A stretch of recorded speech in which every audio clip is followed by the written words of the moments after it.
Morning, well, Hippy Trev here. Another beautiful day up in paradise. So, anyway, after yesterday's little SPAC attack on what I thought was the poor quality of the models coming out these days, I decided to actually I just decided to let it all go and sit down and just start building models. So,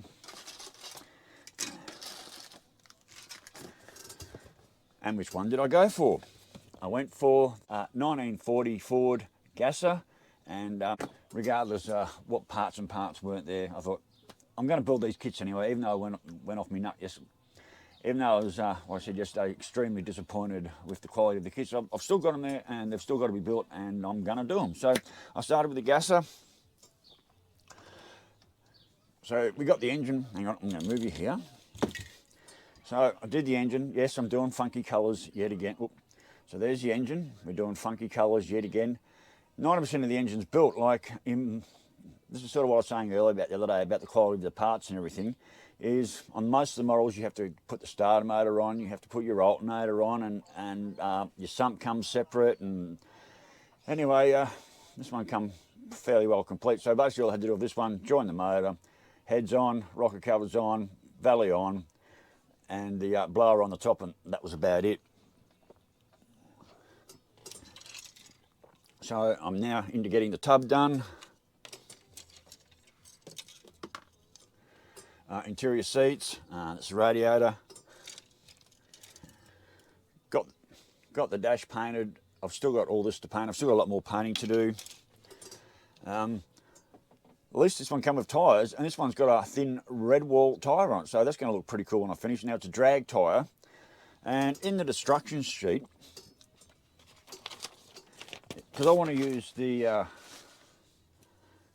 these chrome mags here. Because I want to use these chrome mags here, and they're going on that's the drag tyre, and that's sort of your normal tyre, so you can sort of see the difference there, right? So in the instruction sheet, your front tyre, which is the skinny one, you use these little skinny backing rims to go on, like you put your halves together and put your tyre on. To run the big fat tyre, so the front tyre has part number 19. Hang on, what is that? Part number 18, I think. Fuck, I gotta get it right. 19. So the front skinny tyre has the part 19, which are these. And because I want to run the thin red white wall, which is fatter, you're supposed to have a much deeper back rim, which is part number 20. There is no part 20. I've gone through this whole kit. There is no part 20. So I'm just going to have to sort of fudge my way through that part and putting the wheels and tyres together. That's just what I mean, just like the quality of these kits are just not what they were. So later today I've got to go out.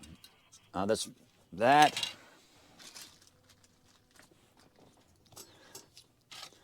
That's your underneath frame rail, and with your so that's your underneath, basically your frame rail. It's got your petrol tank there. I'll go out and paint that. I've got the hole cut in the bonnet, ready for the scoop. Part of your body. And then part of your body. And then they give you a door, but there's nowhere to put the door. And I'm pretty sure you can't really cut this model apart to install that door, and there's not much that tells you in the instructions about it either. So, but anyway, so this is like part one of putting this Ford 1940 Gasser together. I am going to use my special paint. I'm going to go out there shortly now, and I'm going to start spraying. I'm going to go out there shortly now. I'm going to start spraying up the body and do everything. Then I'm just going to sit down, do a bit more painting, and do a bit more assembly. So so it shouldn't take me a real long time to get this model done. That's the exhaust system there, all right, and that's the radiator. So I said for what these kits are, they're just not like the older kits. So if I ever go looking for more models again, I'll definitely be looking pre-2000s to buy some more kits. But anyway, I've got a shitload of them here to do. I'm just going to get into it, and like someone said, you know, it should make you a better modeler because you're dealing with such a poor quality product. It's not so much, okay, I've sort of got to clarify, it's not so much well, it is the quality, but it's the lack of parts and the lack of detail that now come with these models. Like I said, in the early ones, you had to put your starter motor on, so you painted that separately, and you had to put your oil filter on the engine, and you had to put your sump on, and now they just all come, everything's already pretty much done, and you just put a few bits on and paint it up, and that's pretty much it. So that's where, like I said, the quality of the kits have really gone downhill. The lack of parts. Normally, I'd open a box like this, like a Revell model or an AMT model, doing a car like this. I'll just show you quickly. Oh. So this is the very first model that was ever sent to me. This was sent to me by my mate Paul over in America riding on Ruby, and that was the American version of the boat. It's got all the stickers on the back window and all that stuff. It's got the surfboards on. Oh. That's actually a massive bumblebee that I found dead in my van, and I thought he was too good. But you get into the underneath. So you get into the underneath, you go way much more detail. You lift the bonnet, and everything on that motor was all individual parts, like your starter motor, your oil filter and all that, and everything like that. So it was just a much better quality. You've actually got real headlights.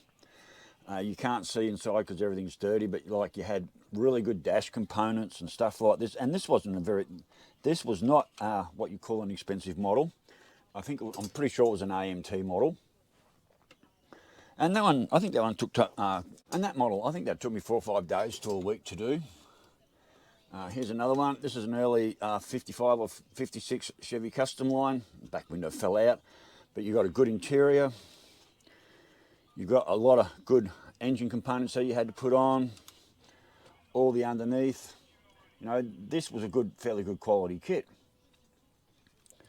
And also a much older kit. So that's what I'm saying. That's where it gets down to the quality of these models. All right, so I'm going to get into this a bit more. I'm going to go outside. I'm going to spray this body up, this really funky, just awesome colour, and I hope it turns out really good. And I'll catch you a bit later on the build. So anyway, catch you later. Bye. Rightio, well, so it's a bit later on in the afternoon. I've been slowly just plodding away and painting and putting things together. So we've got the tub together. Really, not a lot to it. I have the motor in that part of the frame and the chassis. That's about as complicated as the steering setup gets on it. And I've got just a little bit of glass to do, and so the tyres, I end up gluing the rims into the tyre. They don't work like they're supposed to, so I end up just cheating and gluing the rims into the big fat tyres. And it seems to have worked so far, except I seem to be missing a tyre. Oh, there it is. So yeah, so I've glued them in. The rims are supposed to join on the back, but I didn't. So they've been glued in and they're fine. I think they're going to hold. The front one's pretty good. So it's really not much to do it now. I've just got to basically insert that into the cab. The cab goes down onto its main body. I've got to paint the running boards black. The colour I put on there, didn't work. Wrong sort of paint for the job. There probably could have been better ways of doing it. I probably could have maybe primed the car first. The paint went on and it just... Anyway, I'll show you the finished product when it's done. It still looks okay, but it's not the way... I mean, when I looked at the cap of the rattle can, I thought, fuck, what a top colour. And then we went on the colour, and then it was also a heat paint, like for engines, you know, like 240, 300 degrees Celsius or whatever it is. So it was a heat paint and really wasn't designed to go on plastic resin models. So it sort of didn't go on as well as it probably should have. But anyway, I'm not going to get too upset about it. Like I said, it's only one of these cheap-ass, shitty, bloody AMT kits, these newer ones. And I'm putting it together, and you know, it'll still look okay. So it's going together good. It's so simple. This is like, these kits would be good for, say, a 10 to 15-year-old who's beginning for the first time, who gets the idea about putting these kits together. If you're a seasoned builder, and I wouldn't call myself a seasoned builder, but if you're a seasoned sort of builder, you'd be, you would be disappointed. But if you've never done a kit before, or you know, like between the age of say 10 and 14 or 15 or something like that, and you've never done a kit before, these would be a really great starter kit. There's not a lot to it. You don't have to worry about joining your tie rod suspensions to each other. You don't have to put there's no small shockies to put in. There's no tie rod ends. There's no turning front wheels. Blah blah blah. It's just, well, that is the whole steering setup. Literally, steering and suspension. So most of the models I build, they have shock absorbers, the diff separate to the sides, and so forth, and everything. So yeah, for a first-time builder, these would probably be a very good kit, or for a young 10 to 15-year-old, these would probably be a really good kit to start on to see if they really wanted to get into model building, and then start hunting down some like good quality kits with multiple parts and so forth. So, but at the end of the day, I'm actually enjoying putting this together. I might have this fully completed by later tonight, but I've got the live feed tonight, so I'll have to put that to one side. So I may or may not get this model completed today. So there's probably going to be the end. So the end of this video will probably be wrapped up maybe tomorrow morning or something like that, when it's actually together and ready to go and put on the laundry shelf. So righto, well, so there we are at the moment. Got me paints and everything everywhere. Got all my decals and got all my stuff and my paints and my brushes all over the floor, and whatever few trees are left. A little bit of chrome left, not a great deal. And a lot of this chrome I'm not even going to use, like all the hubcaps, all these rims, these don't even get used. These are excess. That's the front grille on the outside. There's excess carbies. They were just going to the box of like multitude of leftovers. I've got a whole box there just full of leftover bits and unused bits to come out of so many different kits. So anyway, I'll get back to you later when I'm finished. Cheers, bye. Afternoon world. Well, it's quite a few days later. I had quite a bit going on, and we did the live feed the other night, which I thought went really, really well. So, but anyway, so the 1940 Ford Coupe, it is done. So I bought this rattle can paint, and I thought the colour was absolutely fantastic, and that's the colour there. I just thought that was just going to be absolutely spectacular.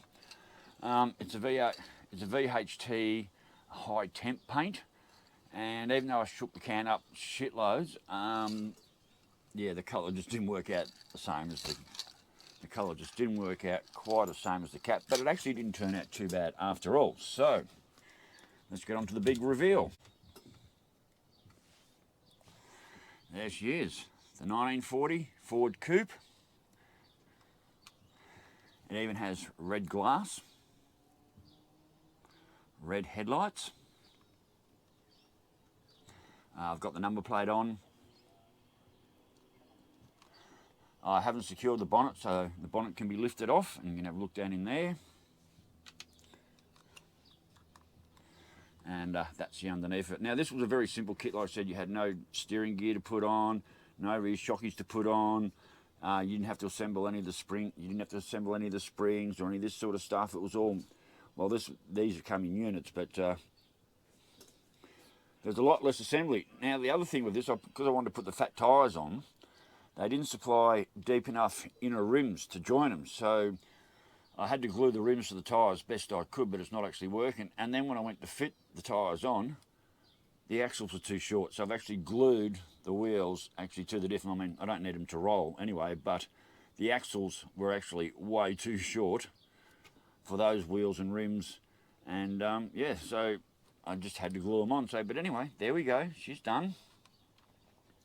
It did go together pretty well, this kit, I have to say. Like I said, my biggest disappointment was I'd have to say my biggest disappointment mostly is just the basically the lack of parts.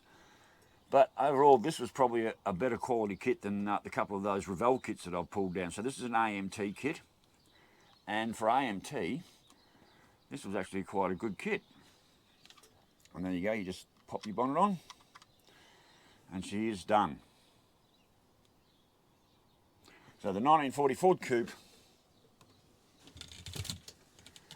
is now finished and done. I can literally just knock that one off and good to go. Just on it, the 55 Chevy went in the mail today, so you should have that mid next week. So hope you enjoy that. I've put a sticker in there for you, and I've also put a full container of glue in there for you. So you shouldn't have too much trouble with that one. And I just really hope you enjoy the model, and I hope you send me an email of the model built afterwards. So there you go there. So righto, Wells, this is the end of that vid. I'll have to pick another model to do soon. So as I was saying on the live feed the other night, I want to bang out a couple of these smaller kits first before I get into the big Dex truck, which is huge, and I've still got the big Honda 754 cop bike I need to get into and get done at some stage. But yeah, I might bang out maybe one or two more of these. I might just bang out one or two more of these little kits just to sort of get used to doing it all again. and then maybe have a go at the, like I said, the big Dex truck, that the drag truck. And if you don't know what the drag truck is, that's the drag truck there. That's the drag truck there. So the truck I'm going to build, that goes on the back of. So you can imagine how big that truck's going to be when it's done. It's going to be huge, and that's going to be sitting on the back of it. So anyway, well, I actually enjoyed this build. Like I said, I had a bit of a whinge about quality and so forth and the lack of parts, but I actually enjoyed this build. It did actually go together very, very well. There wasn't a lot of mismatched parts or anything like that, but they left parts out. Like I said, the inner rims that you join together, that your tyres sit on, they did not supply the inner rim, a deep enough inner rim to join the back of the chrome part of the rim, and the axles were too short. Like, really? I guess that's the way it goes. So anyway, well, this one's done. Catch you on the next one. Stay safe, keep your knees in the breeze, and I will catch you later. Bye.